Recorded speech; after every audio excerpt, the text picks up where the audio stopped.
Hello everybody and welcome to episode 2 of Befriending the Internet, the show in which I tell you what's on my mind, what's going on with me, and I also respond to the thoughts that you have about what's going on with me. And I gotta say, the comments on the first episode were excellent.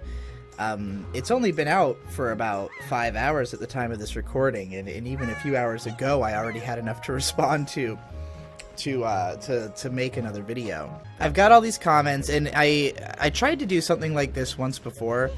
You may remember I had like just a comment response series I tried to launch on After Dark one time, and I constantly found myself in this like this feeling of like, oh, I don't know if I should like make one of these every day. Like, is that going to be too many? And like, there's so many good comments. Like, do I record as soon as there's enough comments for me to respond to? Like, because there's always going to be more good comments that appear. Okay, so here's what we're going to do. All right, I'm just going to address whatever comments I have access to right now. If it turns out that there are other great comments on the previous episode that I still want to respond to, I will do that in the next episode. So, you know, or I'll just respond to them in the actual comments by, you know, typing out a response. It took me about an hour to figure out what game I was going to play. Well, actually, it took me an hour to download this game, and I spent that hour trying to see if there was something else I wanted to play. Because A Short Hike is very short, and I pretty much explored it like as much as I possibly could on the last episode. So I had to find another game that I can just run around and just mindlessly fucking explore in. Honestly, Ocarina of Time is even better from mindlessness in this game, but this is the comfiest fucking game. This is just the comfiest fucking game. So we're just going to jump right into answering questions because I suspect that it's going to take me a long time to answer each of these questions, and that they will lead me into branching paths of thought anyways, and that if I try to talk about anything else first, I will never finish talking about that thing.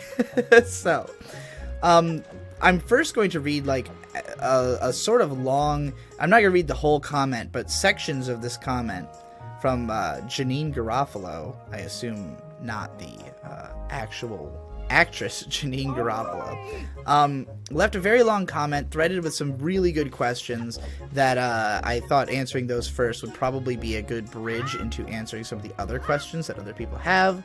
So I'm just going to read sections of their question first of all. It says, and this is responding to me at the time code 1 hour, 4 minutes, and 10 seconds. I'm glad this was brought up, even if it was only slightly, because it has always been something that has bothered me for the longest time, and one of the first things I thought about when I heard you decided to change how you identify. This idea that transness is somewhat contradictory with egalitarian philosophies due to the fact that it appears to base itself on gender stereotypes rather than individuality. Like, is someone that does not fall into the stereotype of their born sex automatically trans? As you mentioned, it does feel pretty anti-feminist to assume that any woman that doesn't act like a woman isn't a woman and vice versa. But then, does it just boil down to individual choice of how one wants to present themselves? According to your perspective, the answer is undoubtedly yes, and I would agree, but there is a lot of frustration because it feels like the vast majority of people believe the opposite. Probably because the word trans also includes and seemingly originated with those with dysmorphia, a more realizable and less controllable symptom. Do you think that there should be separate labels for those like yourself and those that struggle with self-image in different ways? So, this is a complicated question to answer because of the fact there's also more there are more questions from this comment, but I wanted to do this one first. So I want to talk about dysmorphia and dysphoria, the feeling of like hating your body and not feeling at home in it. I think that the human spirit is a fascinating thing. I think that, first of all of us are dealing with some sort of dysphoria with the world that we live in that we are not capable of living the way that humans are sort of meant to in this world. Like, humans, like any animals, are, you know, first and foremost, driven by instinct, and are most capable of, like, understanding themselves when operating mostly on instinct. And, like, when we think about normies, these are essentially people who are most capable of operating on instinct within the world as it stands, because of the fact that not many things about the way that they want to live their lives contradict, the rules established by society. Now, most normies, I think there's definitely like a large category of people who like by and large don't have to think that hard in order to like fit in and do their job and like fulfill their role and feel a sense of purpose, because ultimately that's what we need as humans. We need a sense of purpose in order to live, in order to feel as though like there's a purpose. Like in order to not be suicidal, we need to feel as though we are living for a reason. And it's not that we have to have like a clearly stated reason that we can actually explain to people. Again, it's more of a feeling. It's more about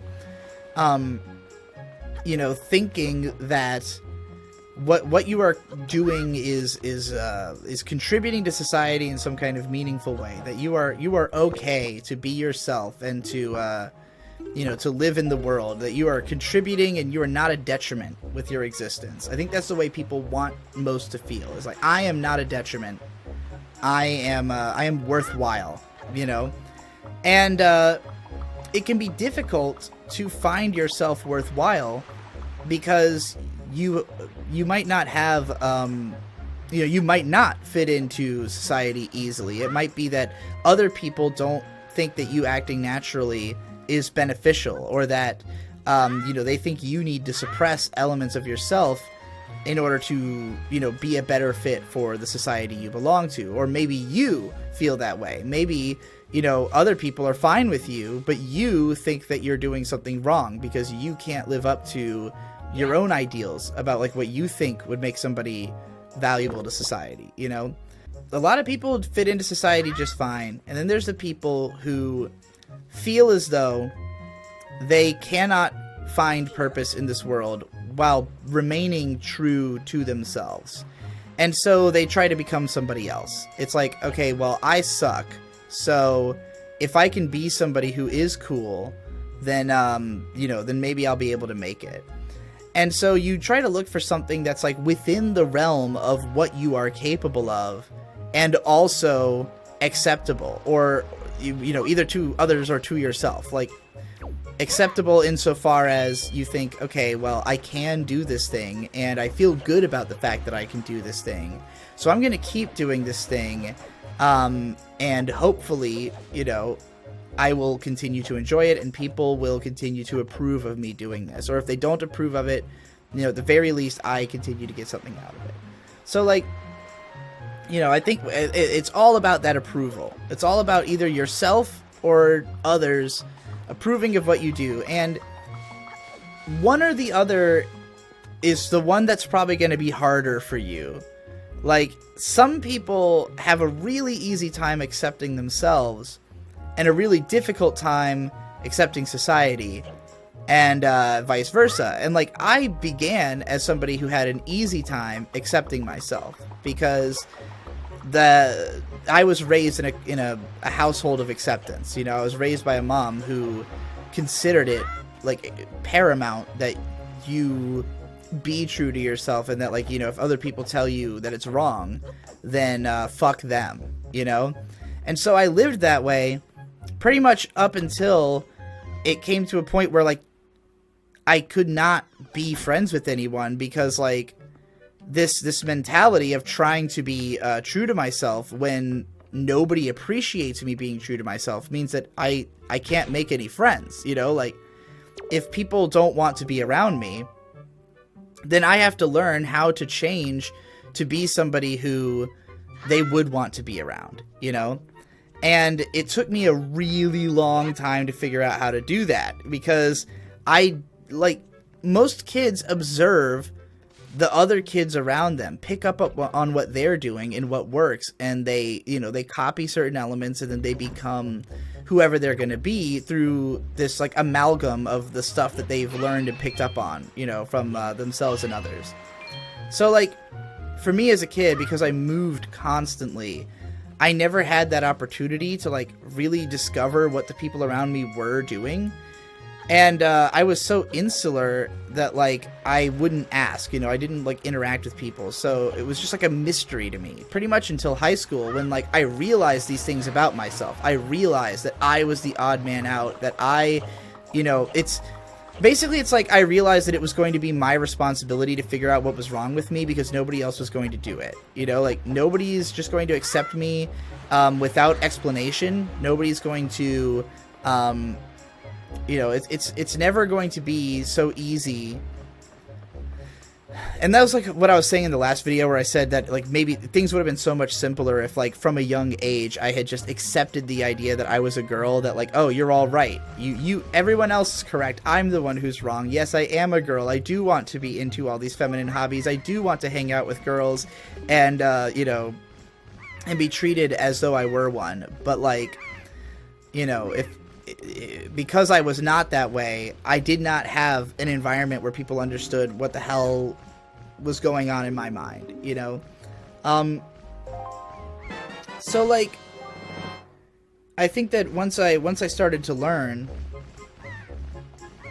I have to, like, reread the question again to make sure I know exactly what I'm talking about. Yeah.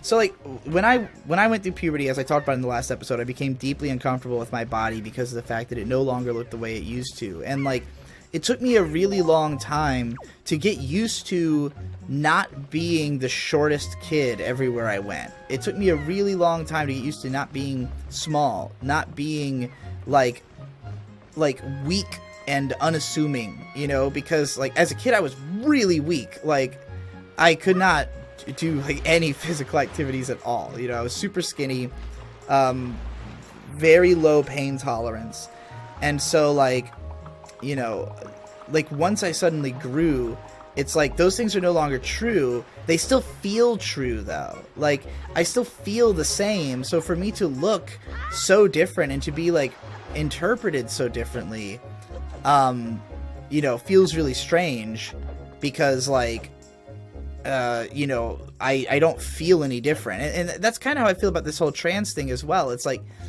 a lot of people are really confused about why I would choose to identify differently because they see it as, like, I always thought of you as somebody who was going to do whatever you want anyways, who was always going to present the type of person that, you know, that you wanted to be, first and foremost. And I think that I did, but it was from a place of denial. It's like, yes, I'm expressing to you what I want to express, in terms of, like, what I think I can, you know? So again, this comes back to what I said about, like, people want to be able to be a person that will be accepted, be a person that will be, you know, that will be capable of, I'm, like, having to think for a second to figure out what the fuck I need to do here on Outset Island. Obviously, I did not read any of the text. I just assumed I would know what I was doing because I've played this game before. But, you know how the start of a game tends to be. There's all this, like, stuff you gotta do before, like, the adventure really begins. Somebody said that they thought I was doing a stereotypical gay voice on the, on the comments of the last video. Oh, I'm looking for the post box. It's just the way I sound, bro. You know, it's funny. I don't think I've been talking that differently. I have always been somebody who experiments heavily with my voice. And, like, the voice that you have gotten used to, the Digibro voice, is not my quote-unquote natural speaking voice. First of all, that's not really a thing. People develop speaking habits. People speak differently to different people, in different circumstances, you know, based on the sound environment that you're in.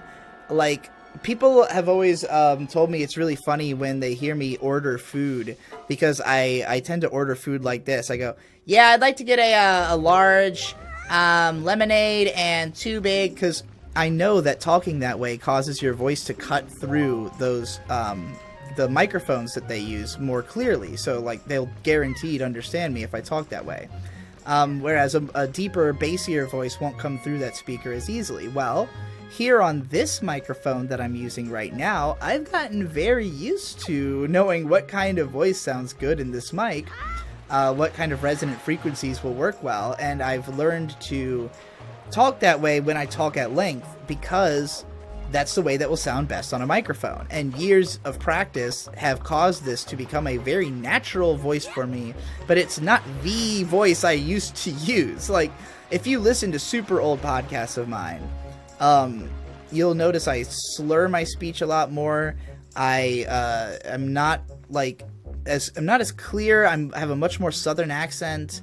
I bred those things out of my speaking so I could speak for video.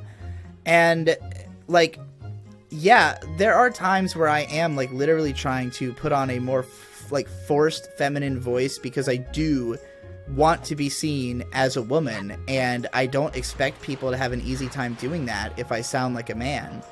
But I cannot, simply flip a switch and be able to speak naturally while also doing a voice. Like, I can voice act, I can perform voices for temporary reasons, I have a huge vocal range, I can sing all kinds of different voices, creating a feminine voice is not difficult. Like, if all I really care about is just, sounding high-pitched, then all I really have to do is, find a high-pitched voice, and any of these voices, technically, any voice that I do, it could, there's a million ways you could sound feminine. Like, I don't know what I want my feminine voice to sound like yet. I want it to be something that arises naturally from just, speaking in a way that is more clear to the, emotional intentions of what I'm saying. And, there's a lot of benefits to having a masculine voice. Again, trying to speak more clearly is largely about, somebody explained to me that the way to sound more effeminate is to have more of a sing-song in the way that you speak, and that more masculine is more like boulders falling with each word being very individual and singled out. But this is also just the difference between being easy to understand and being hard to understand. To put it another way, most people find women annoying. Most people only find women not annoying when they are fucking that woman. And so, speaking as somebody who was told I was annoying my whole life, especially on the internet when I was acting true to myself, I developed a manner of speaking that people don't find annoying. I developed a manner of speaking that people respect me and think I sound cool and vaguely intelligent, I guess.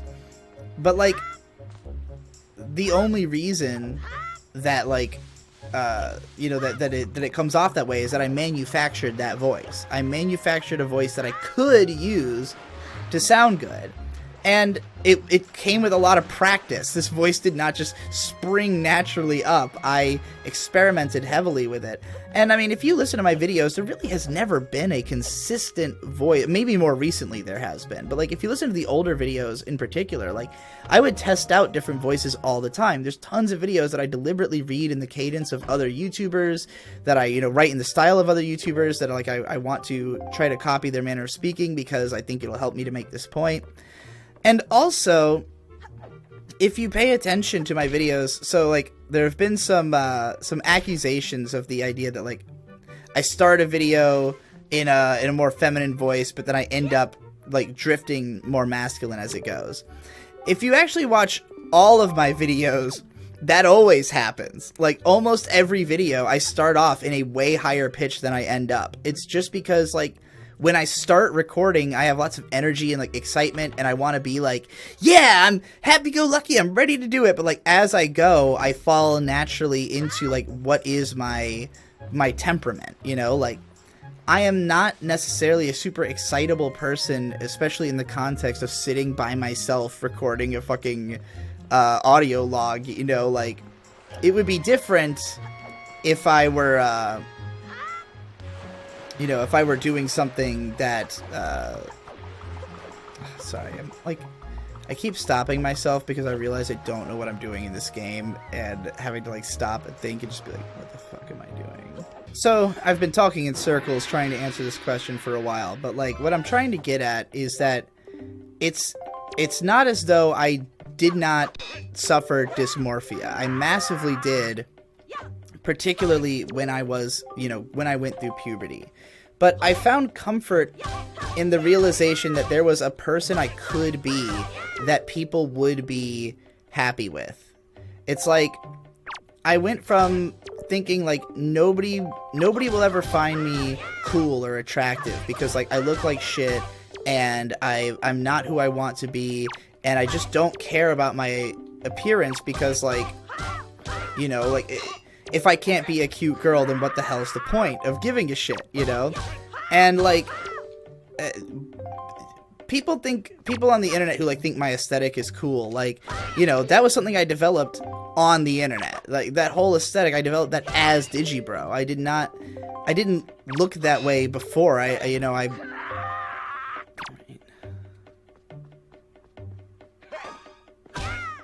It's like, I originally was just wearing, like, pajama pants and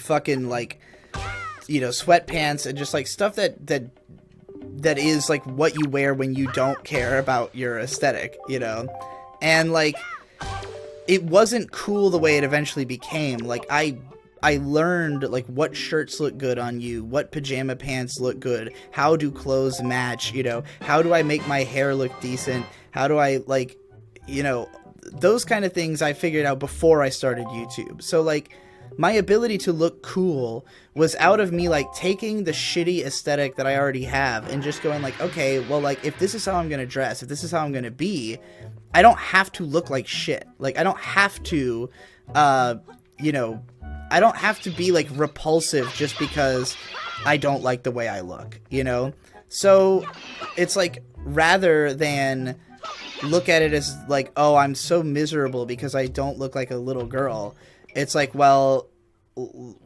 like, at least people think I look cool, like, at least there are some people who are attracted to me, at least, like, at least I think I look cool in the mirror if I wear, if I wear these clothes in a way where they're actually fashionable, where it's making a fashion statement as opposed to the lack of, or, like, even just that the lack of is the statement in and of itself, or the idea that looking cool doesn't mean looking cool in a prescribed way that other people have already looked cool. You can look cool on your own terms, And so it's like, yes, I think that I was in sincerity doing the thing that people admired me for, but it was bred from necessity, I connect with anime very strongly in the fact that, anime as a medium is inherently full of cheapness and shortcuts because it's bred out of the desire to make something that you do not have the means to make. Tezuka, as a fan of Disney, looks at Disney movies and says, these are beautiful and perfect, but I can't make that. I don't have the money. I don't have the money, I don't have the people, I don't have the skill or time to make a feature-length animation on ones, but what I can do is grind out a TV show, 20 minutes of TV once a week, where we reuse half the footage and there's only 4 frames of animation, and it's like, it's not the best that it could have been, but it gets to exist. And that's what I love about anime, is that, like, these things wouldn't exist. They don't have the audience to exist. They could not exist in the highest form that they could. And, like, that is part of the appeal. Anime is malformed. Anime is, it is, what's the word I'm looking for? I guess malformed is the word I was looking for, Anime is, it's inherently for people who are on the fringes, like, it can't almost have a mainstream sensibility because it is pointless, and it exists to express things that don't occur naturally in nature, or that, that nobody would care enough about to put the budget behind to do something serious with it, So it's just like, for me, as a human being, it's like I did not have the resources to be attractive, like the bodily resources, in my own opinion. But I could like formulate a way that it could be acceptable, you know? And like, so the question is then, like, how dishonest was it really, right? Like, I was true to my intentions in the sense that I was doing what I thought I wanted to do. I was not true to my intentions in the sense that I was wrong about what I wanted to do. And I was wrong because of misunderstandings about myself that were bred through all these different layers of compounding, like, confusion and denial and, like, desire to not have been wrong about something I said at some point in my life, you know? It's kind of like, okay, the best metaphor I could give you is I said in the first part how I hated girls when I was a kid. Like, I wanted nothing to do with them. Well, once I was, like, 13, I started to be attracted to girls, and by the time I was 14, I wanted to be a girl. But I still would not, like, admit to my parents or my brothers that I liked girls. Like, I would not say that. I wouldn't admit it. And, like, even after the point where I had, like, put up all these anime posters in my room, like, I remember a time where my parents, like, said, like, I heard them say something about, like, whether they were weirded out by, like, all the anime girls, and they were just kind of like, well, at least we know he's actually, like, into girls at all, like, because I had, you know, for so long denied it.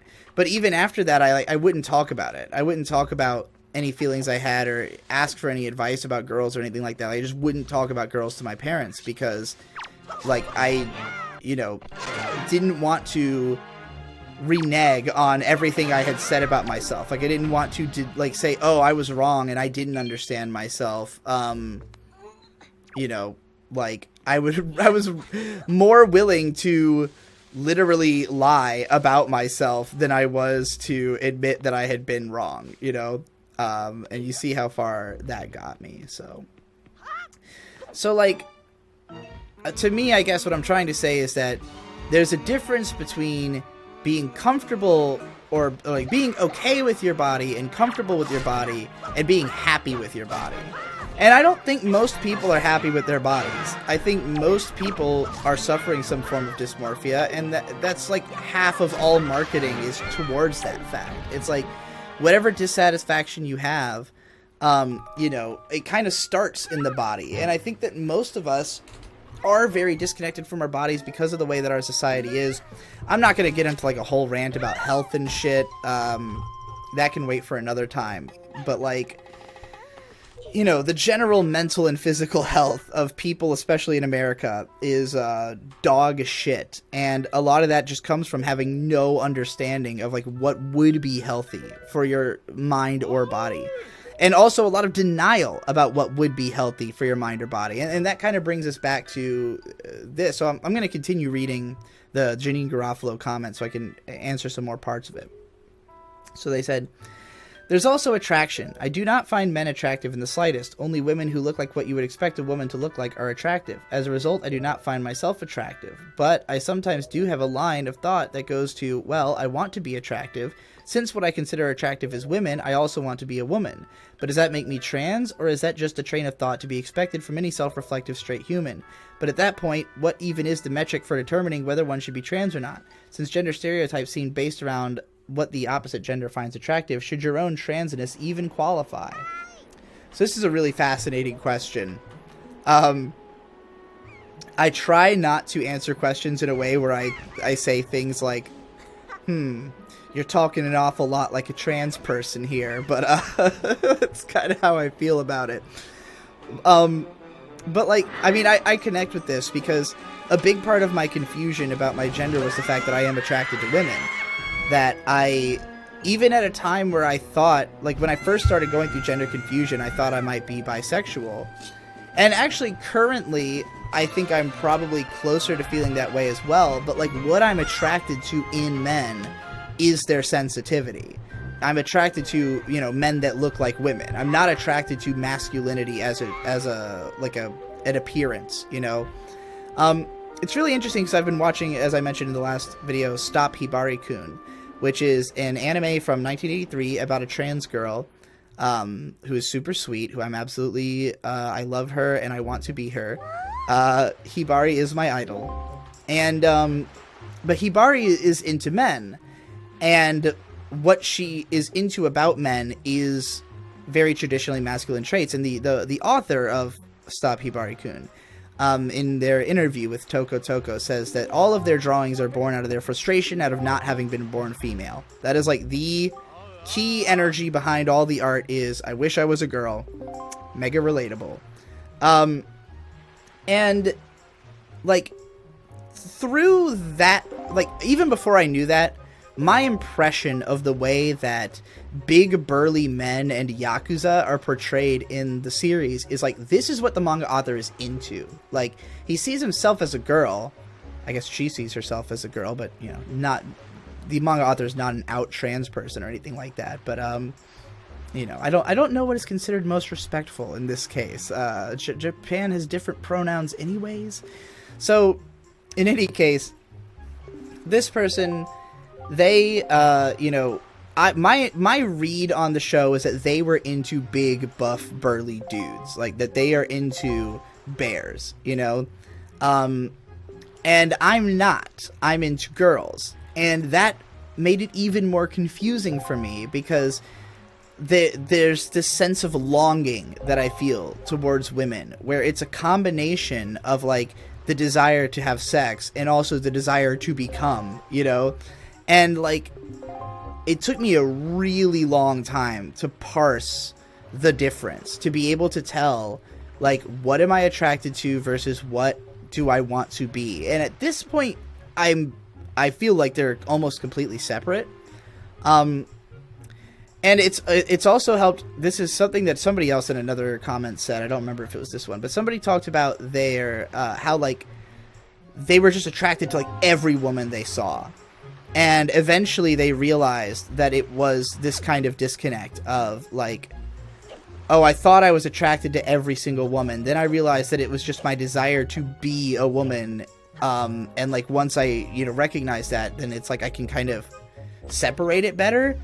And that's how I feel as well, where it's like, for a long time, I thought I literally was just like, any woman is fine, like, you know, but it's more that, like, my admiration for just the female form and, like, wishing to have that for myself. And it's like, when I imagine, like, when I think in terms of, like, okay, what would I be attracted to if I already was a girl? You know, like, if I didn't have to think about the fact that I am not one, if I wasn't projecting, basically. And even during sex, there's an element of this where it's like, I think a lot of the times I might fuck the way I wish I was getting fucked, or I might, you know, like, be like, want to touch parts of a woman's body that are parts that I wish were being touched on myself. You know, it's like, oh, if I grab this breast, then I know what a breast feels like, you know, and like, that's what I wish it felt like, you know, on myself. And as long as I can make those distinctions, it's easier for me to, like, tell the difference between, like, what are you projecting and what are you looking for, you know? And once those things are parsed, then it's like I have a better understanding of what I'm actively attracted to, you know? Like, this person saying that they want to be attractive and therefore they want to be like the thing that they find attractive. I don't think that's how men usually think. I think men's mentality is usually, I want to be whatever the other gender will find attractive. Like, I really think that for a lot of men, life is not about, like, finding yourself. It's about finding the person who you can be in order to get what you want, you know? Which I guess is really bringing me back to what I was already saying about the dysmorphia, that, like, what allowed me to connect with my own maleness was that sensation of, like, oh, it doesn't matter what I am. It only matters, like, what hole I can fill, you know? To use a broad metaphor with lots of fun applications.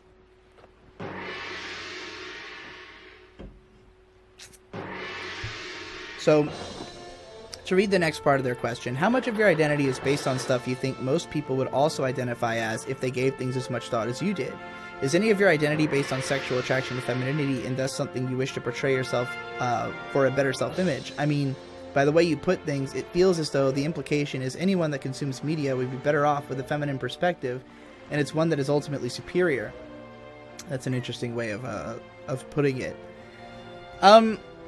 I don't think a feminine perspective is superior. In fact, I think that being able to get shit done and not think about stuff is actually the better way to live. Like, I think that there's a limit to how much thinking is actually beneficial to anybody, and like what things are worth thinking about for everybody. You know, it's like if everyone on Earth was always just thinking about shit and not doing shit, nothing would get done. So it's like, in a way, you know, there don't need to be a lot of people thinking about stuff. It should just be the people to whom that is comfortable and natural. Like, you know, I really look at my existence as like I'm simultaneously lucky that I have like the space to think about stuff and just come up with ideas, but like I also think that it's just my comfort zone and it's what I want to do. Most people are not comfortable being left with their thoughts. You know, I call myself the void gazer for a reason, because most people cannot handle void gazing. And like, you know, I'm somebody who actively goes looking for Cthulhu rather than accidentally stumbling upon him, you know, if that makes sense. So, do I think that there's a lot of things about my identity that other people would feel about themselves if they thought about them? Yes. In fact, I think that's happening to a lot of people who are watching my content. And it's kind of not surprising, because I think that it would probably be somewhat difficult for you to connect with most of my content if you had never experienced anything pretty similar to myself. I mean, for what it's worth, this is the internet, right? Like, if you're on the internet, it probably means that you needed something that you couldn't get from your offline connections here. There's some kind of understanding that wasn't shared with you, or, you know, just you couldn't find people who connected with the stuff you cared about. So you came to the internet to look for that. And if you found me, it means that you found somebody who connected with your way of thinking in a lot of different, you know, facets. And like, there are some people who really just come to me because I say interesting things about anime, and like, they don't necessarily connect with me. They just connect with like, oh, it's interesting to hear a perspective that's not mine. But like, your ability to understand me at all requires you to be like more, you know, closer to my camp than away from it, I guess is what I'm trying to say. So like, the idea that my audience would be like leaden with closeted trans people is not exactly a surprise when I'm a closeted trans person. So, you know, I guess I'm sorry for what I'm doing to so many people, but I've always wanted to be the internet's biggest causer of mass awakenings. So I'll read the last part of this guy's question, or person's question. Would you consider your own choices to come out as antithetical to the cause of removing gender from the human lexicon and do more harm than good? Do you find it even okay to question such a thing? Like, are you okay with people critiquing and hating on your voice and are willing to acknowledge it's a perspective removed from coming out, contrary to how many of your other supporters seem to present it in their own responses? So this is, this is something really important to me to talk about.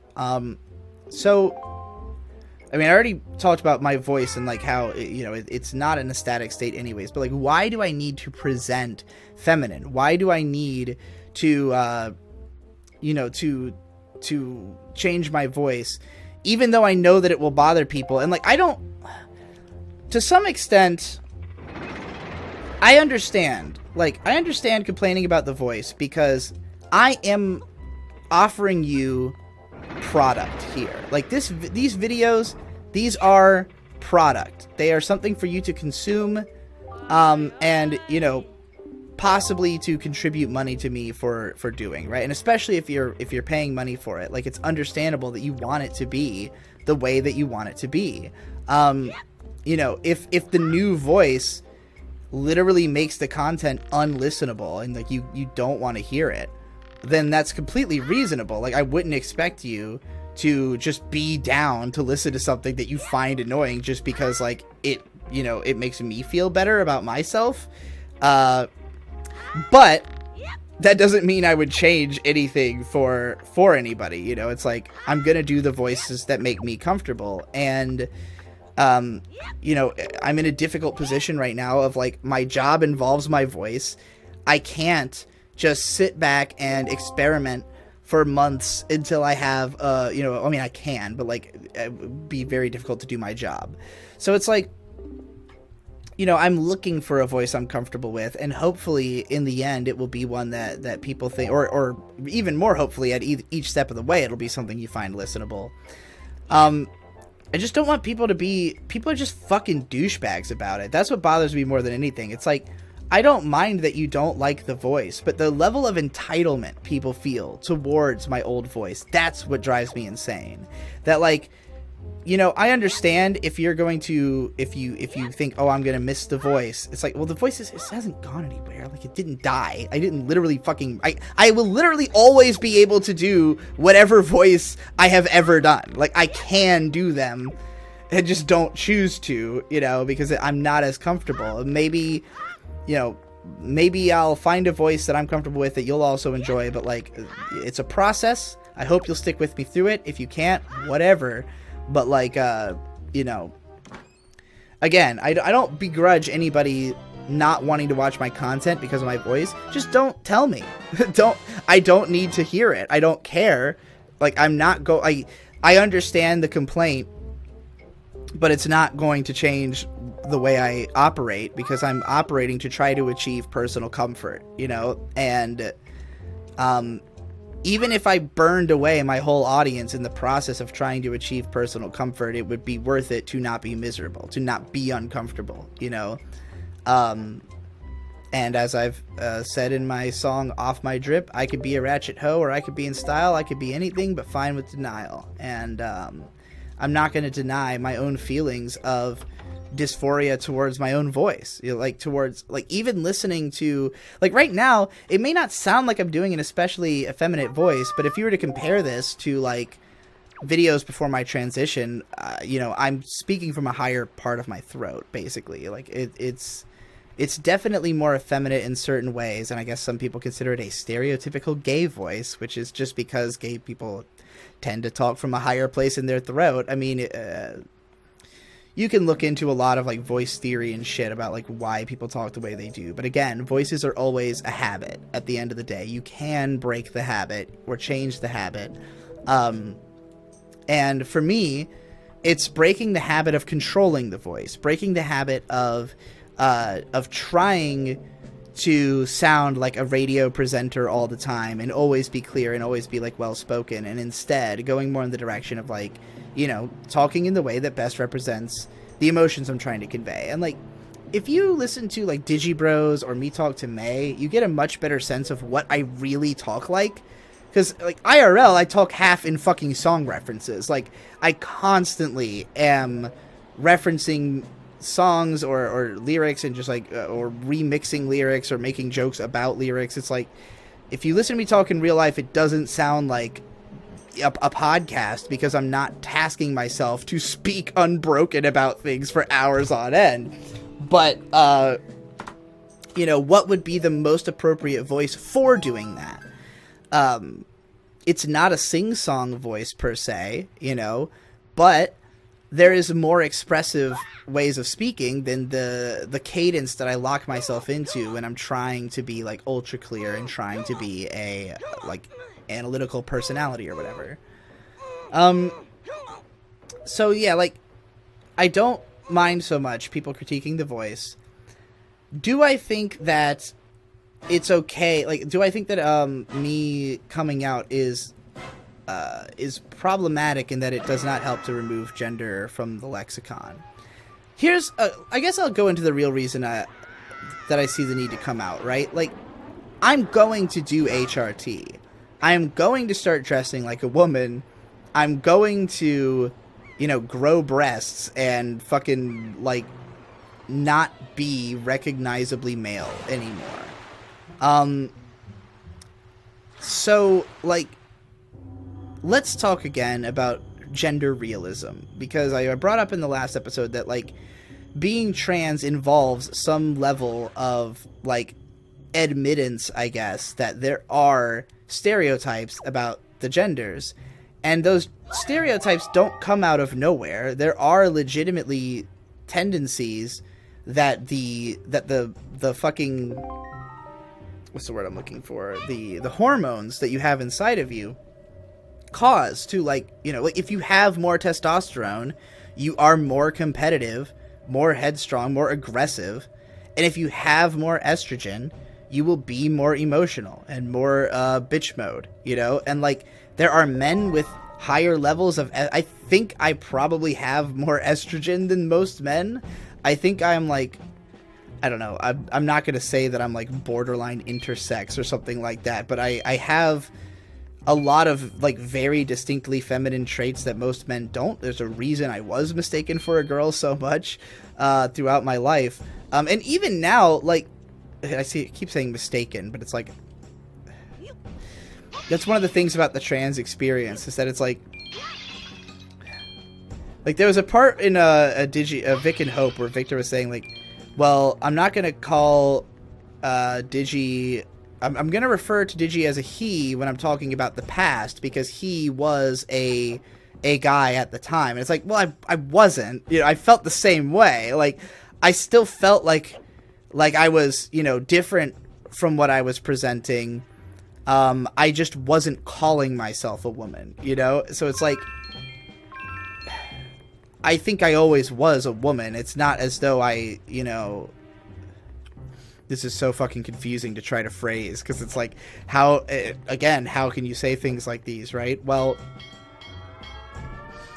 you know, I do think that there is legitimately, like, a difference between a man and a woman, that some men and women happen to be closer to the center, and some of them feel uncomfortable with the fact that they are not further to one side or the other, and feel as though making that transition will help them to be closer to what they think they want to be, right? So I've known people who detransitioned, and the reasoning being that, like, the estrogen did not make them feel right. Like, they thought they were going to, you know, to feel more themselves by having that different, you know, by having that different biology, I guess. And they came away feeling less like themselves, you know, or feeling like they didn't truly grasp what it was going to mean. And once they did, they felt differently, you know. For me, I think that it was the realization of those, like, that gender realism, once again, that made me realize, like, I would be happier as a woman, that, like, I would probably be happier with less testosterone and more estrogen, because the things that I like and value about myself and the things that I dislike about myself are heavily tied to my masculine and feminine traits, you know, like, I'm not competitive. Like, by nature, I'm not competitive at all. I'm not very aggressive, and, like, trying to be those things for the sake of being, like, a dude is not enjoyable for me. Like, when other people, okay, like, you guys are probably Procrastinators fans, right? You know the Procrastinators races that we do, where we play a video game and we try to see who can, like, win the race, right? Like, I've never even tried in one of those. Like, everybody else is legitimately trying to win. I am trying to play a game and have fun because I don't understand what I'm supposed to get out of winning. It's like, why would I care? Like, you know, like, isn't the point of this just to see who's, like, the best just from, I don't know, the skills they've developed from playing the game? Like, why is it, like, we're literally studying and practicing to win, you know? Like, that competitiveness, like, never just made sense to me. And the times I do feel things like it, I'm not happy about it. You know, it's like I don't feel comfortable being put into those kinds of traditionally masculine positions because I don't relate to them. And it's like, I wouldn't be put into those positions if people weren't looking at me as a guy, you know? And granted, not everybody harbors like stereotypes about men and women. Some people will not make these kinds of assumptions, but it's just like, I myself have tasked myself to be like more of a guy because of the fact that that's the way I'm presenting, and that's like what makes sense to be, you know, if you're going to be a guy. And, I want to be distant from that. I want to get away from that. So, rereading again the comment to make sure I know what the fuck I'm responding to still. Yeah, it's just like, I guess I realized that, and maybe this will all turn out to be, maybe I'll turn out to be wrong about this. Like, maybe I'll get on the estrogen and feel worse about myself. But, like, in the time since I've come out, I have been acting as my idea of a woman. Like, what traits I felt I was ignoring about myself, I have been letting out, and what traits I felt I was only doing to be more masculine, I have been tempering, and I have been way happier. And, that happiness comes as a result of being more emotional and more out and open and, like, crying all the fucking time. Like, I used to be somebody who literally, like, struggled to cry, and, like, I took note of it every time I did. There's literally blog posts where I've listed every time anime made me cry, because, like, I thought it was, like, such an important and fascinating thing to, like, study. Like, why can't I cry? Why is it so difficult for me to have, like, these open emotional experiences the ways that others do? And it's like, it's because you are, when your way of dealing with life is to suppress your emotions, then you cannot have, open emotional experiences, because you're not being yourself in those moments. You cannot, you can't engage as you when you're not being you. So, like, I look at the fact that I'm, like, crying all the time and being, like, super emotional as, like, it feels good. It feels good to get to cry. It feels good to get to be emotional and to get to, to really make my feelings clear. And, like, even if it takes emotionally exploding, it's like, even if it takes me, like, not being able to explain something until the point where I'm like losing my mind, and then finally it just all comes out in, like, a big tearful explosion, I'm just so happy it comes out, as opposed to staying down. And I think that a lot of trans people are a lot more forwardly emotional than I am, and that's what kind of allows them to come out younger. Like, I really think that it's rare that somebody is in a position where they feel as alienated for as many reasons as I do, where, like, the transness is not the only reason I felt alienated. It's like the total distrust and feeling like the world is not correct, and, like, everybody's out to get me, and, like, nobody understands me. And, like, when you're on that level, then it's no longer about, like, I guess the way I'd put it is that there are, like, when I watch, for instance, again, Stop Hibari-kun, right? Like, Hibari-kun is an extremely emotional person who is outwardly trans. Like, their family just has to deal with it. It's like, Hibari is not willing to repress. She's not willing to, to act like a boy just because her dad wants her to. And when she's at school, she just doesn't even she doesn't say, oh, I'm biologically male. It's like she presents as female and lives her life that way and is successful because of the fact that she is true to herself and is a good person with good morals. And so people like her. She's attractive, she's cool, she's just, beloved by the community. And the only thing that people, that anybody has a problem with is her family, who has a problem with the fact that she's biologically male and acting as a woman, even though they all love the way she acts as a woman. It's just the fact. It's just the fact that she's, biologically male is the only problem. And it's not even really a big deal because of the fact that Hibari completely gets away with it, and her family are pushovers, you know, who cannot actually stop her from acting the way that she wants to act. So it's like, oh, this fucking failed. It's like, because of all that, when I look at her, I see like, okay, like I had an opportunity to be like this, but the way I lived my life is that I trusted nobody and wasn't open at all, you know? And so like, and it's not just about like the, you know, the gender thing, but just like in any way, just like this refusal to open up to people and like acknowledge them on their own terms because of the fact that I'm so mad that they don't seem to understand me, that like I don't want to engage with them because I think they're assholes. You know, I think everybody's an asshole. So like, why would I want to be friends with all these assholes, you know?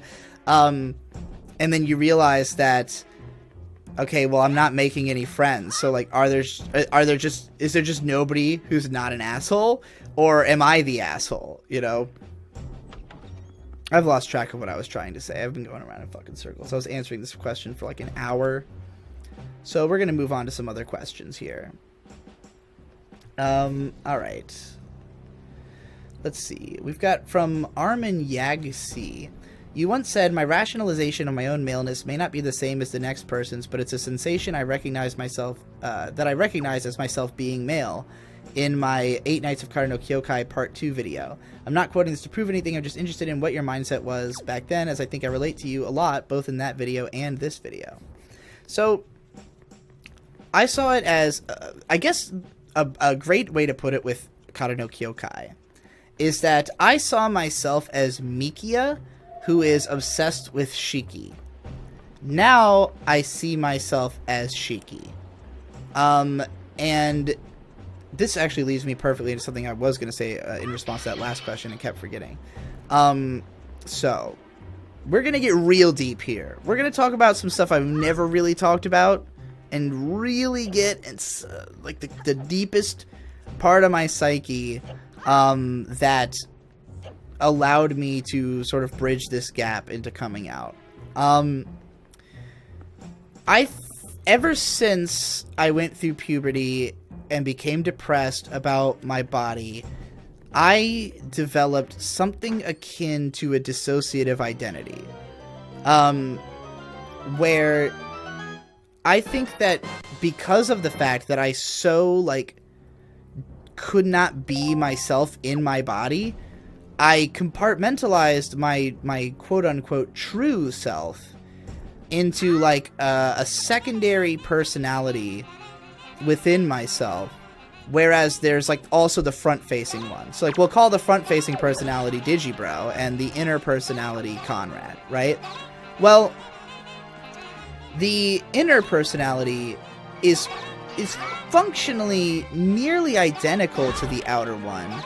The only difference is that the inner personality has certain thoughts and feelings that are, you know, that the outer personality really cannot address or cannot describe to other people, you know? And I think we all have this, you know, everybody has a face that they hold inside, a face that awakes when I close my eyes, a face that watches every time they lie, a face that laughs every time they fall in, watches everything, you know, as Linkin Park would say.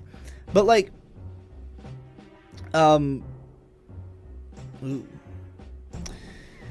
like, be that as it may, the inner voice, rarely had any need to be seen as different from the outer one, because, like, it's just, you know, it's just my inner monologue, right? But sometimes there would be moments where I had to, like, kind of talk to myself, like, to really represent these two personalities as two separate entities that are having a conversation. And it's not often, but, like, particularly when I'm feeling, like, very dysphoric, that will be when, you know, it's like I cannot, you know, figure out what's going on inside my mind if I interpret it as just myself alone in here, you know. However, every time that I ever attempted to, like, like figure out, like navigate, is this another personality? Like, do I have multiple personalities? Do I have a dissociated identity? Every time I would try to navigate that, I would come to the conclusion that this other personality is me. It knows all the same things I know. There is no way for me to have something in my brain that isn't me. If it's in my brain, it is me. You know, if these thoughts are occurring, it's because these thoughts are possible within my mind. And so, you know, in recognition of that idea, that fact, it's like, okay, well, every time I would like try to talk to myself or something like that, I would come to the conclusion that like it's pointless because it's just me. Like, it's pointless to talk to this other voice because it is just me, you know? And so the question became like, why is there this disconnect? Why is there this disassociation? And like, this became really palpable for me after making the neurotyping chart, because when I made it, I was in a position where I had been trying to be very logical and lexical for a while. Like, that had been my tack. And it was almost like I'd convinced myself that that was real somehow, which doesn't make any sense when I think about my past. But it does make sense when I think about the fact that I took medication for a while. So back in 2010, I had been feeling suicidally depressed since I was 14. It had been going on for so long that I didn't even necessarily associate it with gender dysphoria, just because, like, I mean, I was just depressed about fucking everything. You know, it was just general anxiety. So, like, and that's more or less what I was diagnosed with, was, like, you know, just general anxiety, depression, possible ADHD, and I was given bupropion, or Wellbutrin, which is a, you know, psychoactive drug that is supposed to fucking help you.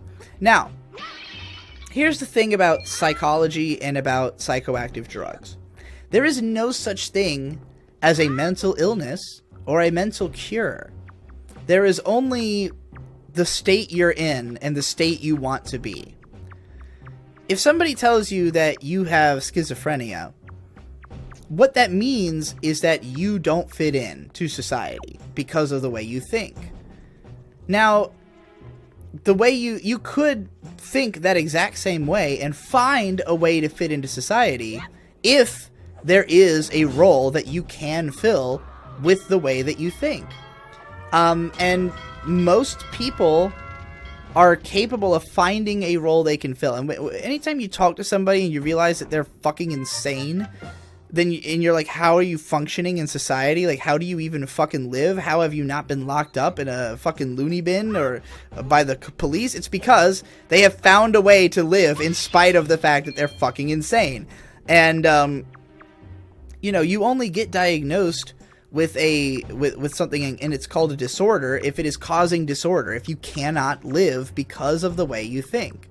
So, you know, at the time, I thought, I cannot move past the way that I am. Like, I can't figure out what's wrong with me, what I need to change. Like, I've read all these self-help books, I understand the concepts, but I need actual direction, you know? And really, it was just the lack of ever having spoken to somebody who really understood what the fuck I was talking about. So when I saw a psychologist, like, even though he didn't really tell me anything I didn't know, it was the fact that he understood what I was talking about that made it interesting for me and made it worth doing. And, like, when it got to a point where that was no longer the case, I stopped. But, like, you know, I was medicated because, in my mind, it's like, okay, well, I already know all the answers to, like, what you're supposed to do, but I don't really understand how to do those things, so I need medication, right? And the medication, in a strange way, taught me what I had to do. Because what the medication allowed me to do was numb my emotions and just, like, not really give a shit. It's like, where my anxieties had come from would be, like, let's say that I had homework to do, and what I wanted to do was watch anime. I would guilt myself over not doing the homework and therefore not watch anime. But it wouldn't cause me to then do the homework. Like, I just couldn't bring myself to do it. I really struggle to bring myself to do something that I don't understand the purpose of, or that, like, I don't see a personal benefit to. Like, forcing myself to do shit is... I'm just not good at it, you know, like, no amount of punishment of myself, no amount of you can't do this or that until you're done will cause me to do it. I will just do nothing. I will literally sit and wallow and do nothing and be a crybaby, you know, rather than do the thing I have to do if I truly don't want to do it. And it's recognizing that in myself that made me realize I could not do any regular job that requires discipline. I need to do some kind of shitty creative job where I can be an asshole and live my life however I want. Except that that's not really what I want, because the type of lifestyle that I want to live is one where I'm constantly helping people emotionally. And, like, ultimately, I've come to realize that I just want to be a mom. That's really what this is all about, is, like, at the core, that's, like, what I really want. You know, I'm framing myself as AniTube's One-san right now, but eventually I'll have to become AniTube's mother. We'll wait till that day comes, though. In any case, so, like, what did I mean? I realize I haven't answered this question in any way, I don't think. I guess, like, what I mean to say when I said that I was, you know, identifying the way I was behaving as a male is that for a very long time, my mindset was, like, it literally doesn't matter who I am or what I do. I just need a woman I can attach myself to. Like, you know, as long as I can find a woman that I care about who's interesting and cool and, like, you know, who I'm in love with, I'll just be whoever I need to be for that woman, you know? And that's kind of how Mikia is towards Shiki. It's like, he's just obsessed with her and he'll just do whatever to be, you know, whatever he has to be that will benefit her, you know? And, like, I think that's the mindset you develop when you just don't care about yourself, when, like, you don't feel as though you have any meaning as a human being. And that's how I feel as a man as opposed to as a woman, where it's like I project that does, like, that feeling that way, feeling like, oh, I am nothing, I need a woman to be something for me.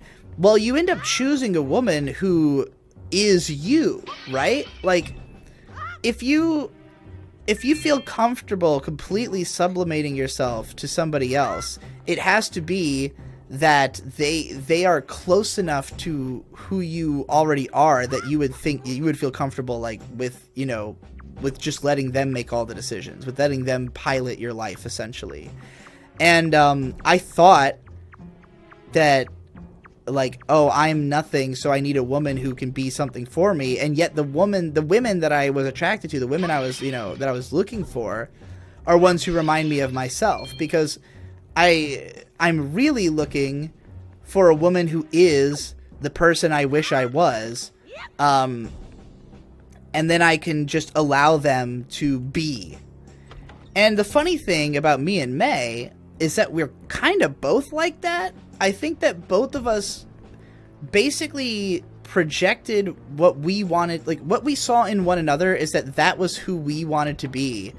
And we projected the desires we had for ourselves onto each other. So it's like I, you know, based on who I want to be, I might encourage May to do things that are like things that I really want to do. Like, for instance, playing Animal Crossing, right? Like, I was like, oh, I love Animal Crossing and I've always wanted to play the GameCube game, but, like, I have to work. I have to do my job and be the provider. I'm the man of the house. I have to, you know, I don't have time to sit around and play these frivolous, girly games. However, you know, May, who's into a lot of the same stuff I do and, you know, considers herself more gender fluid, she identifies as a demi-boy, which basically means that every once in a while you feel like a man, but for the most part feel like a woman.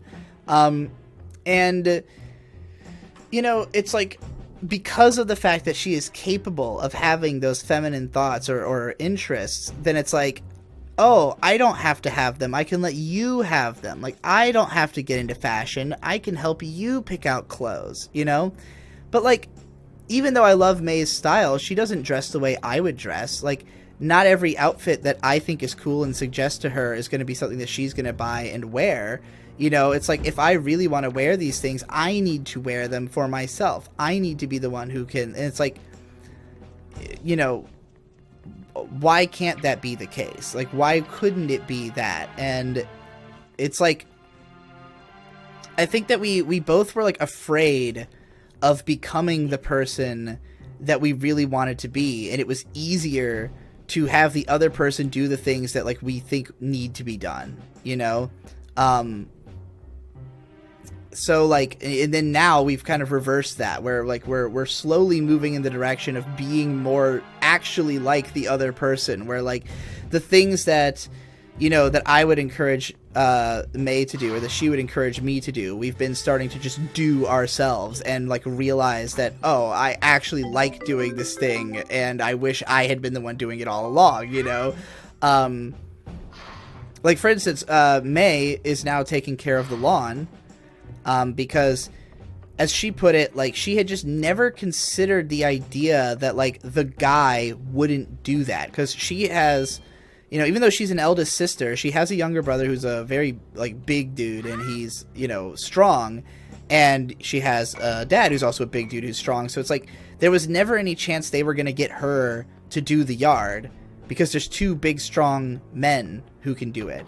Which is really funny, because in my household, that was always the argument, was like, my dad could not understand why he has these 3 strong boys and he cannot get the yard cut. And it's like, I fucking just hate mowing the lawn. I hate it on so many levels. I hate watching insects run away from me.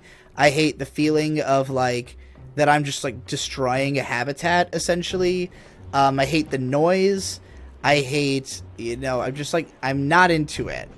And I don't care about how the yard looks. Like, to me, it is no less beautiful for the yard to be overgrown than it is for it to be manicured. It's just like, I don't see why this is preferable to, you know, it being the way that it naturally is. And so, like, May, who does care about the yard looking nice, you know, like, would continually, you know, have to, like, basically, like, convince me to actually go and you know, to actually go and mow the lawn, until she realized, like, wait, like, is there any reason I can't do this? Like, as soon as I came out, she was like, why do I need you to mow the yard? Like, well, if you're not the man in this relationship, then, you know, then what is stopping me, you know? And so she started doing it, because, like, taking care of the yard can be fun. Like, if you set goals, if you have things you want out of it, you know, then it doesn't have to be something that sucks, but it sucks for me, you know? And meanwhile, I on the other hand, have taken up doing the dishes, because the only problem I really have with doing the dishes is that it takes up time, again, that, like, I'm supposed to be the provider who works, and so, like, oh, my time is best spent making money, so, you know, I don't want to bother doing the dishes. And, like, before we started dating, I was just using all paper utensils and plastic. You know, she didn't want to do that. She wanted to use real bowls and plates and stuff, because she was cooking real food. And so she took the responsibility on herself to do the dishes, because, like, you know, oh, well, I'm cooking, I'm the one who wants to use these dishes, like, I'm, you know, I'm not the breadwinner, so this is, like, a thing I can do. But now that we're trying to move in a direction where we're both making money, where we're both taking on different responsibilities around the house, where, like, neither one of us is the guy and the other one's the girl, you know, it's like, we both have our roles, and I like doing the dishes. I don't mind it. You know, it's the opposite of how I feel about mowing the lawn, where it's like, yeah, doing the dishes, whatever, just like an average chore, could do it, you know, as long as I know that that's what I have to do, as long as I know, like, that's my role, that's something that is dedicated to me, and it's not more important than doing my work necessarily. You know, it's not automatically, you know, it's not automatically my place to always be you know, the person who's solely dedicated to trying to make money, you know. Anyway, I feel like I've talked about this more than enough. So the next question was from August Prower, who says, "Hey Digi, I really appreciate a lot of the stuff you said in this video, though for now I'm just going to get down on the what my audience wants from me bit. Honestly, I think the number one way to describe the things I've been yearning for from your channel as of late is just any kind of script, any kind of editing, but there should be some of both. I really enjoyed the 2 videos, Otagonzo tapes episodes for this exact reason." It's actually 3, buddy. "Once you have the script in front of you and some style to your video, the things you say and the way you present them become inherently interesting. To me, and I'd imagine most of your audience, though, I think unscripted content has its place. This is a pretty good video, for instance. It feels like the more recent output on your channel has drifted away from this kind of content into tons of podcasts, vlogs, etc., where you get out your ideas in the shortest amount of time, but also with what I find to be the least amount of value, which hence has led to a lot of videos where it feels like you have to continuously repeat the ideas you're trying to convey because each previous attempt was too off the cuff." So, it's interesting you say that, because usually my scripted videos start off as something I've said off the cuff a few times, and they become scripted once I've figured out the best way to put it. Because, like, you know, my ideas, as I described in the last video, they start off as these far-off impressionistic things in the distance that slowly grow closer and closer until it has fully formed. And so, like, oh my god, these things are so fucking annoying. Like, if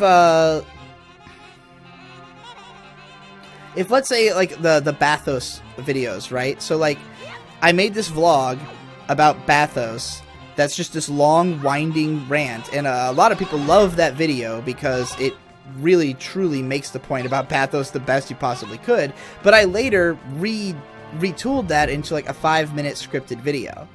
And, this is one of the few cases where most people preferred the non-written version to the written version. I apologize for sucking so much shit at the Forbidden Fortress, by the way. I've always sucked at this segment. They made it way easier in the Wind Waker HD, which is a big part of why I like that version more, but, you know, it is what it is. I guess the way I look at it is that I have too many ideas for them to each be fully realized. And picking and choosing which ones should be fully realized is always very complicated and difficult because everybody has different things that they, you know, think would be most interesting. I have different things I think would be most interesting. And, like, you know, whether or not a scripted video even can exist largely depends on, you know, whether or not I am capable of having the idea and, like, following through, you know, to write it.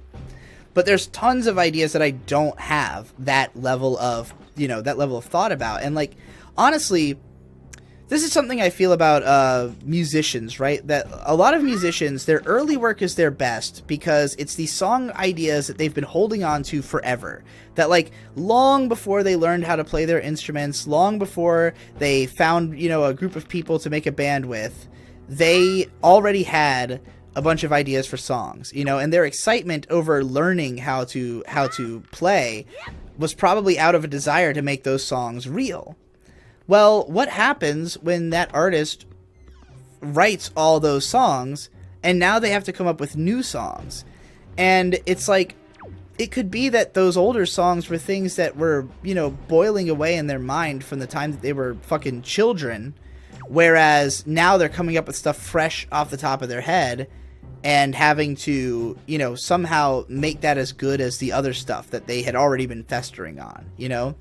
So, like, with me as an anime guy, like, I worked through a lot of what I had to say in, like, broad general terms about anime. Like, there's another comment on here where somebody was saying, like, you know, I think what you do best is these sort of general analysis where you talk about anime in broad terms. It's like, well, yeah, I think so too. Those are also my most popular videos. I did them all. I did all the ones I had. Like, I can come up with new things to talk about, but it's like, somebody said something like, why not do a video, like, going in depth on, like, the appeal of mecha? Now, first of all, I already did that video. I did a vlog about the appeal of mecha, and I don't think there's much more to say about it, but it's like, if I don't already know what the appeal of mecha is, how am I going to find that out? Well, I'm going to have to watch every, you know, I'm just going to keep watching mecha until I feel like I get it. And it's like, you know, it's one thing to say, oh, like, you know, your stuff about general concepts is the most interesting, do more of it.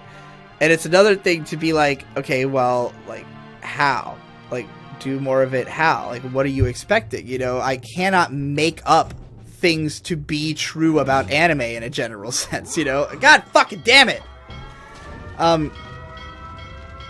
They have to be true. It has to be things that I can observe before I can make observations about them. And there's a limited number of broad observations about anime that I have made or can make, you know? And so, like, with the Otagonzo tapes, I've been going kind of in the opposite direction of not so much looking at things in a broad lens, but extremely specific, but, like, extrapolating from that specific detail stuff that you can apply to other stuff in a broad sense, you know? So I think it preserves some of what people like about those more broad videos. Like, the Otagonzo tapes are not so specific that you need to watch the show to understand what the tape, like, what I'm saying in that video. And that's what I think, you know, makes them a good way forward. But, like, again, you know, I wish I could just have broad concept things to say about anime all the time, but it's not so simple. So, like, in that sense, making all the podcasts and vlogs actually helps me to make scripted content, because it gets me talking about ideas, and then people respond to what I say, and it makes me think about it more. And then eventually I am ready, you know? And I've seen plenty of other content creators who kind of do something similar. Like, if you think about Ego Raptor and Game Grumps, right? How, like, there might, like, the idea for the Skyward Sword video that he eventually made, the sequelitis, actually it was about Ocarina of Time. Skyward Sword kept coming up. But his Ocarina of Time sequelitis is something he suggests is going to happen in the Link to the Past playthrough, because, you know, that's where, like, the idea started metastasizing, like, or not metastasizing, I always say that word, but the idea started materializing was, you know, when he was making that Let's Play, and it was causing him to think about those things, and then, like, you know, talking about the points he had in that Let's Play builds up to him eventually making a full analysis video, you know? So, like, if it seems like I'm doing more podcasts and more vlogs than before, it's because my ideas are newer. I'm no longer sitting on an idea that I've been thinking about for 5 years and finally getting a video out about it. I'm developing new ideas, you know, making vlogs, like, telling people, like, hey, here's something I've been thinking about. And I mean, that's what started my vlogs in the first place, was, like, the After Dark channel was a place for me to deposit ideas that I did not understand well enough to make a script about, you know? And that's why a lot of them eventually became scripts. So it's just, like, I guess it's just you're seeing my creative process more so than before, because I have to show it to you in order to have content to come out, you know? And obviously the rate at which content is expected has increased over the years, both in a general sense and from myself. All right, moving on to more questions. I only have a few more that I have to get through. Some of these are not even about, you know, the things I've been talking about, or just general questions I thought would be nice to answer. So, for instance, how did you deal with being in the awkward phase of making a significant amount of money from your career online, but not quite enough to be able to support yourself financially? I've been in this situation a lot recently, and it's not something I can find very many people talking about. Honestly, for me, this was just a matter of sheer privilege, because my family really cares about me and was willing to take care of me for as long as it took for me to feel ready to leave. So basically, the first couple years of my career, when I was not making enough to sustain myself, I was living with my parents. Once I was making enough to sustain myself, I stopped living with my parents. If I ever stop making enough to sustain myself, I might go back to living with my parents. Who knows? But, you know, like, again, like, living at home was not difficult for me. It was, like, it obviously has difficulty. Nobody wants to live with their parents if they can help it, if they, like, unless they literally do everything with their parents, I guess. But, like, you know, in my case, it was just, like, there was no reason to leave, because things were fine. And, you know, once I was able to, I did. So, yeah, just sheer luck, I guess, is what got me through that. I know that's not a helpful answer, but it's the truth, for me at least. I'm sure there are, you know, I'm sure there's plenty of people who have who have been in your situation, and I mean, most of the friends I have who are in your situation just simply live broke and have continued to live broke. I feel very lucky that I did not have to live broke, at least not of my own, not because of my own fuck-ups. You know, I've lived broke before as a kid, but that was not the case when I started my career. My family was not broke, so it was easy to live at home. Ryan Anderson says, I have no friends. I frequently go days, if not weeks, without speaking words to other people, but I'm pretty great at public speaking. I have an estranged set of interests that is not very singular, and I've met no one who shares an interest in a majority of them. I realize I suffer from being alone, but I struggle to be in the relationships I have tried to foster. I just can't convince myself that it could be possible for someone to give a shit about me, and often me of them. How did you overcome that hurdle? So this is really difficult. Like, not hating yourself. Like, again, I really think it comes down to being able to recognize that you have something to offer and just being, like, proud of that fact. Like, for me, it's all about the feedback. Like, I need people to tell me, like, hey, what you did was cool, or like, hey, I like hearing you talk because it helps me, you know, to think about myself. And it's like, you know, hearing those things makes me think, okay, objectively, I have done something for somebody, you know, like, okay, maybe not objectively, you know, but it's like, I could, sometimes I sit back and I think, am I really having a positive influence on people? Like, is me activating a bunch of trans kids going to do them any good? Like, how many people have killed themselves because they tried my advice, it didn't work, and they thought there's nothing else that they could do in this world? Like, you know, I was their only lifeline and I failed. Like, I feel that way sometimes, but, you know, at the end of the day, I luckily have, you know, I have the receipts. I have people telling me that, like, what I'm doing is good. And because I am even more self-conscious than some, I choose to believe them because surely I am not smarter than them. See, this is the key. Because if people tell you that you're a good person and you don't believe them, well, what does that mean you're saying about them? Are you telling them that they're wrong? Are you telling people that they are literally wrong to like you? That they are wrong to think that you're okay? Are you telling them they have bad judgment? You know, if you look at it this way, then you can say, well, you know, it's not my intention to suggest that you are wrong to think that I'm good. So I guess, yeah, I should just take your word for it. What would my dumbass know anyways, you know? Everyone should be treated as though they inherently have potential value.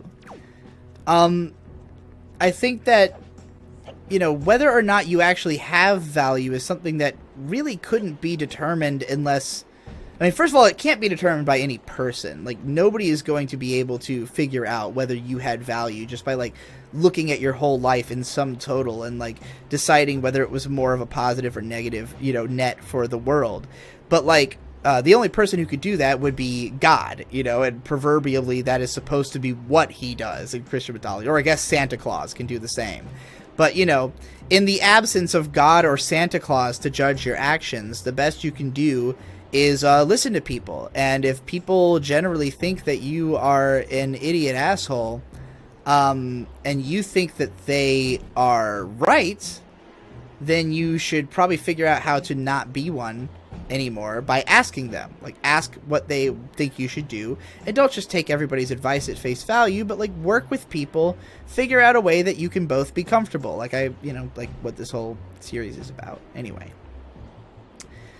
Lick Tasty says, not that it's any of my business whatsoever, but I dimly recall a video in which you mentioned that you had issues with self-esteem as a child, and then as you aged, you sort of grew into being who you were and embraced your self-image. Can I ask what changed for you, and am I remembering incorrectly? I have a friend that transitioned seemingly out of nowhere. For context, we lived next door since our childhood and would hang out nearly every day until she moved across the country last year. She also doesn't like to talk about it, so I guess I'm curious. So, yeah, I kind of touched on this earlier, but, like, when I was a kid, like, when I was a little kid, my mentality was, I am right to be the way I am because that's what I was told by my mom, and like my mom is right and I trust her. And so like, you know, everybody else is wrong if they tell me that I'm wrong to be the way I am. But then like eventually when I reached 3rd grade, I no longer was getting great grades. And like that was really the main point of pride I had in myself, was that like I'm supposedly smart, and because I'm supposedly smart, I can get good grades in school, and my mom really appreciates that. And when I reached the 3rd grade and my grades started to not be quite as good, and my mom was, you know, strict with me as a result, or like, you know, like basically, not that our relationship became strained or anything like that, but that like I no longer felt as though I was automatically receiving approval from my mom. I now felt like I had to prove myself by getting good grades, and I was failing at that, and therefore I did not have self-worth. It's like my self-worth was tied to my ability to do well in school. And so with me not doing well in school and not feeling like I was being, you know, like I was receiving that same unconditional appreciation and not receiving appreciation from other people, I became depressed and suicidal, you know? And so as a kid, there were periods where I wanted to kill myself, but when I turned 16, there was, at some point I realized that there's no point, like if I'm so suicidal that I'm going to kill myself because I can't be the person I want to be, then it stands to reason that I should just be the person I want to be, because otherwise what the hell's the point of being alive, you know? And in spite of having that realization, I guess I was comfortable with being most of the way there. It's just like I was always comfortable with, you know, with being as much of myself as I felt I could get away with, you know, but anything that I found to be cringeworthy about myself, I would then, you know, hold back. And it's like, for instance, like most of my feminine traits are things that I did express when I was younger, but people told me they were cringe, so I stopped, you know? And it's like, I'm still self-conscious about those things because I was convinced that they were cringe, you know, that I was cringe. And so, you know, anything that I wasn't convinced was cringe, I continued to do. And anything I was convinced, I stopped, you know? So, like, ultimately, it's not that I was being true to myself in the sense of true to what I really think is good, you know, because many of the things I still wanted to do, I just was repressing because I had been convinced that they were cringeworthy, you know? Not because I actually didn't want to do those things, if that makes sense. So it's like, I grew into myself in the sense that as I grew older and I came to think like, oh, I don't, you know, like these things are cringe. I'm not cringe. I'm cool because I do this and this. And like, you know, I felt a sense of comfort in that I could do those things and be somebody who I didn't consider cringe. But like once I realized that it's like, hey, you don't really think these things are cringe because you clearly want to do them. You just are afraid because you know why other people would consider it cringe. And I guess that's what the key is, ultimately. It's like, if there's something that I don't understand why it would be considered cringe, it's easy for me to just go, well, fuck you, you're wrong. But if I do understand why, like, you know, seeing a man with a beard and hearing a woman's voice come out of his mouth, I understand why that's cringe. So even if I want to talk like a girl, I don't want to be seen as cringe. I don't want to be laughed at, you know? So it's like, I grew into myself in the sense that I found a version of myself I was capable of being that was not too uncomfortable to be. But I was not, you know, actively happy at all times with who I was. I was happy most of the time because, you know, I spend most of my time by myself. Like, I'm not really out there on the internet, like, having to be myself all the time or anything. Like, it's okay if I am, you know, putting on a little bit of a mask when I interact with people. But it's a question of, like, if you start believing in the mask, if you start believing that that's really you, then you lose sight of the ability to have emotional experiences anymore, because it's like I've closed off who I really am, and I can't experience things as that person anymore because I've become this other person, and that other person, you know, I can only be that person by being a certain level of disengaged from my real intentions and emotions, you know? I feel like I'm saying the same thing in a lot of different ways in this video, and just hoping that eventually it makes sense. Is there anything left? Any more things I didn't read? Yeah, here we go. From Departures, this kind of adds into that.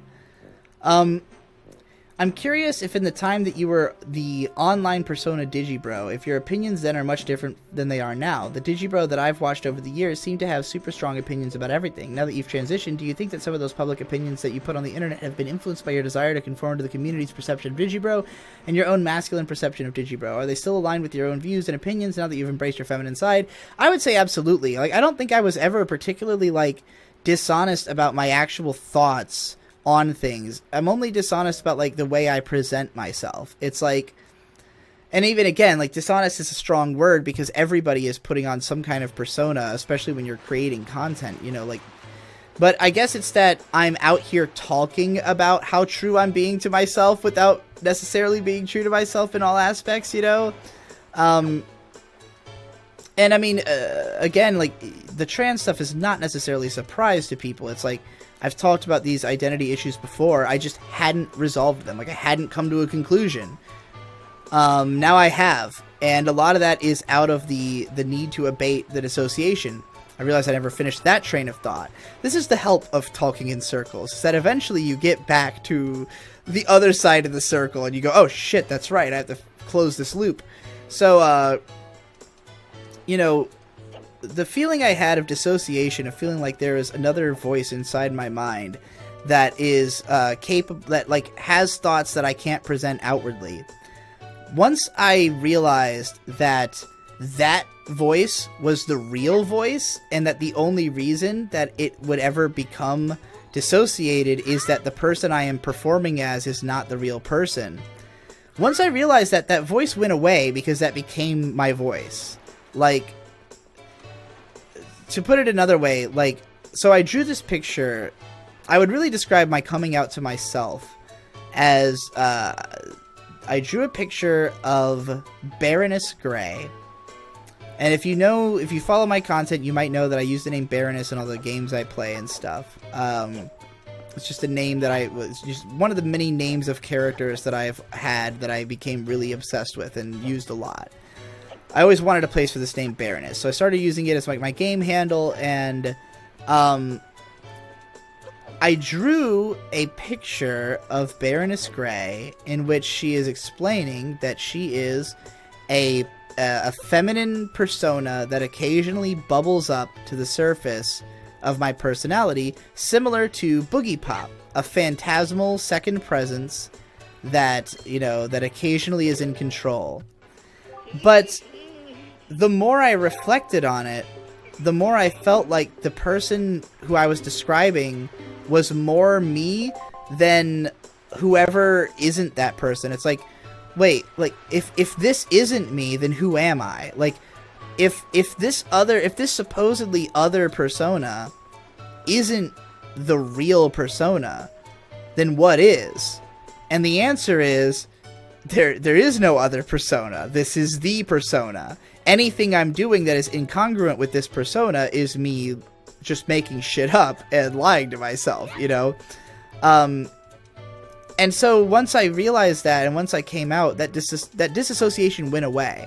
I no longer have these feelings of, like, being a different person on the inside or outside. It all feels the same. It feels like, you know, it feels like things that I used to lock away, I now just take a second to think about how I can express them. You know, it's like, maybe somebody would say something to me on Twitter, and if I couldn't formulate a response immediately that fits within the you know, the character that I'm trying to portray, then I just don't say anything. And so now I look at it and I go, okay, like, well, this is how I really feel. Like, here's my initial reaction. How can I explain that It doesn't have to it doesn't have to be congruent with a overall overarching personality I'm trying to develop. It just has to be an honest answer, you know? And it's a lot easier to come up with an honest answer than it is to come up with an honest answer that also feels like it's coming from the right person, if that makes sense. Hopefully that answers that question. I think this is the last one I have from Allied Tadpole. I never really interacted with trans people because I don't interact with people because I feel like I can never explain my ideas to people who don't already accept me. I don't seek out interactions with people because of my cynicism on thinking people will almost always misunderstand me. They will. But you have to get over that. Because the fact of the matter is that most people figure that out when they're very young. And I think that most of us who struggle with these problems are people who are somewhat more sheltered emotionally, or people who ran away from emotional conflict. Like, people who got so frustrated at being misunderstood that we didn't keep trying. And I think that most people, like for me, you know, I moved constantly as a kid. I never had the experience of people being permanently around me, of like not being able to run away from people because they are there.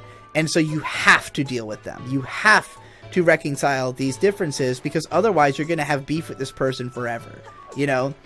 And I've only come to appreciate that now that I'm on the internet, because when you block someone on Twitter, they don't go away, they don't disappear, you know, just be like, you might leave a community online, but those people are still online and you're gonna run into them. You're gonna run into them in the world, you know? Your old friends that you thought you'd never see again are still walking around town, you know? And like, it's like, as long as these people never go away, you have to learn how to deal with them. And ultimately that means every person on Earth towards every other person on Earth, because like our ability to resolve the problems with society start with each individual person being changed or convinced, you know? So it's like, you just have to live your life understanding that people don't disappear when you stop interacting with them. So there's no point in trying to pretend they don't exist. You have to acknowledge the existence of other people and work with them until you get to a point where you both understand each other enough that you can, you know, at the very least, both be comfortable and do the things you're trying to do, you know, not impede on one another's ability to live their lives the way that they want to. So, like, you know, when it comes to people accepting you, it's like, for me, I have to have my layers peeled back. It's like, the reason I can't talk to you in a girl voice when I'm doing this podcast is that I don't feel comfortable enough that the person on the other side of this audio will appreciate that voice. In fact, I know that most of them won't. Like, I know because people are already complaining about my voice changes when I've barely changed my voice, you know? So, like, I know that I can't just start talking in a completely effeminate voice and expect that to just be normal and okay with people, you know? But, like, I can be put into a position where I feel comfortable. You know, May can dissolve those layers down, and, like, I've started to notice a lot of my, like, annoying, insecure habits. Like, for instance, I have a tendency to keep saying somebody's name until they acknowledge that I've said it before I talk to them, because I don't like to start talking to somebody and then realize they weren't paying attention or, like, weren't ready. Because, and it's something, I mean, if you try to talk to me, you better make sure you have my attention, because I probably am not, like, I have a big problem of being the issue in this regard. But,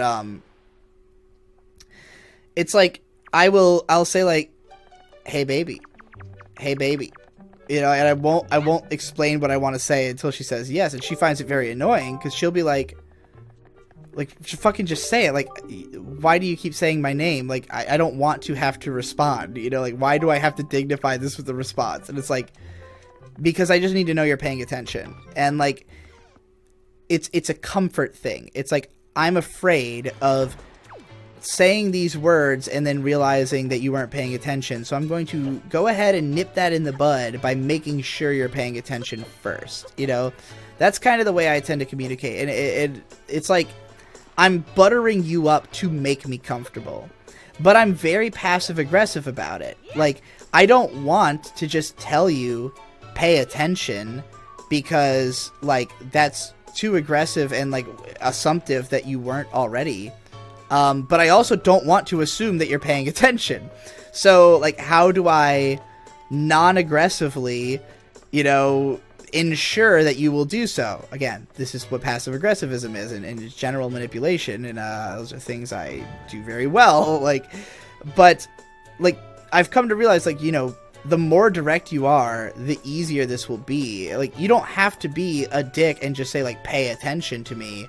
But, like, there are ways that you can be direct without being annoying, you know? Where you could just say, like if I say, hey, May, and she doesn't get I don't get a response, I can maybe just look over in her direction or be quiet for a second and wait and see if she'll say something, or, you know, just continue and see if she maybe says that she can't understand me, and not be frustrated that I have to start speaking again. You know, just take that hit and not be so easily aggravated about it. It's just, there's a lot of ways that I could deal with it that could work for both of us, where neither one of us will come out of this interaction upset or you know, feeling as though we were not invited to express ourselves, you know. And I think that one of my greatest human skills is my ability to bring things out of people. I'm very good at getting people to say things, at getting them to tell me what they really feel. And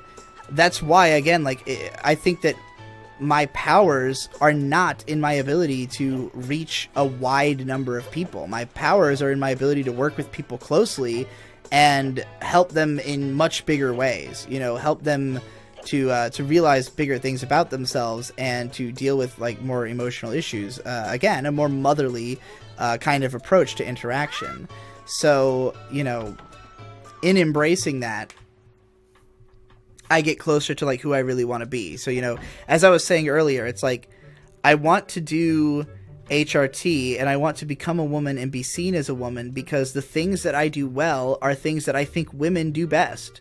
I just think that, like, you know, I will be even more capable of the skills that I champion myself, you know, for having, if I'm an even more emotional thinker, if I'm even more feminine, if I'm even more direct about, like, those elements of how I'm thinking.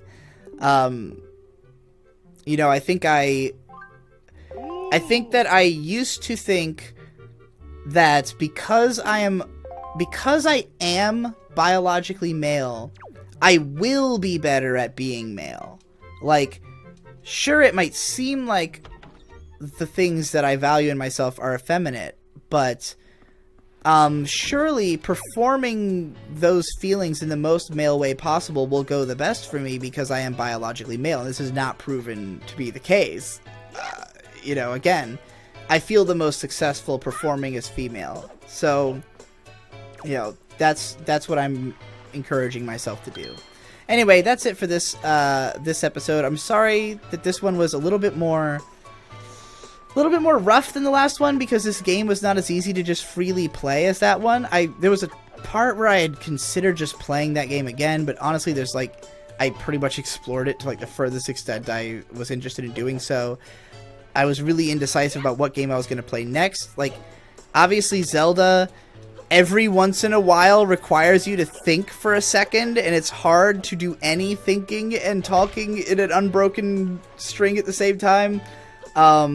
You know, this game is great fun to roll around in, but it doesn't quite have the, you know, now, until I get the sail, I won't quite be able to just wander aimlessly over a large amount of land. But hopefully me getting distracted by the game wasn't too much of a problem. Hopefully the difficulty I had in answering some of these questions going around in circles wasn't too annoying. I want to cut the length of these down, and so I will by stopping this one now. Thank you for listening. Leave your comments in the comments below, and I will address any ones that I think are interesting on the next episode, including ones from episode 1 that maybe came in late or that I didn't get to before. I also respond to some comments just by literally responding in the comments, so, you know, I'll do some of that. Also, read the description for more information about other places you can find me and other things that I've done. I greatly appreciate when people read my descriptions. That's it. Thank you. Bye.